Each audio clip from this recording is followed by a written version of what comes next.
These are all the exact same two keyframes at the same two positions. We're just getting there at different times. So if we look at all of them at the same time, and this one is a bad one here. Okay, if we look at them all at the same time, you could see that they all. Oh, now I remember what this one was. All right, let's look at this one too. I didn't name this one. Let me name this real quick. This is a hold keyframe. Okay, and let's solo that one out and see what that happens. And you can see nothing happens, and then it pops over, right? Nothing happens, bam, and then it pops. So if we look at the keyframe, I'm going to hit P for position so we can look at it. You can see that these keyframes are actually looking different, and these really look different. These kind of have like this really squared edge on them, okay? And what these show is these are hold keyframes, and a hold keyframe actually doesn't animate between two keyframes. All it says is I want you to hold at this position until you change to the new position, and you could pop right over there. See how that happens?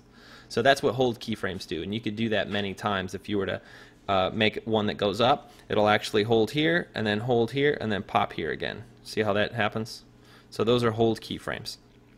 But again, keep in mind that they're all the same distance apart. We're just getting different places at different times. And if you look at the actual keyframes, not only do the hold keyframes have different style to them, all of these styles here, these keyframes mean that they're eased in, right? These keyframes mean that they're eased in on both sides. These keyframes mean that they're linear. So, I'm sorry, the triangles or the diamonds mean that they're linear keyframes. So there's no easing involved. As soon as you start to get this hourglass shape like this or this, you start to know that there's some easing going on, and then you can go into the curves into the graph editor and see what's going on. Okay, so that's time differences, right? We're getting from point A to point B, and we're going in a straight line, but we're just doing different times. Okay, now let's take a look at position differences. And this is where you can see that two keyframes can become really powerful. And I'm just going to play this as is here. And again, keep in mind that all of these layers only have two keyframes. You can see them down here. And not only that, but they're ending up at the same time forward, from here to here.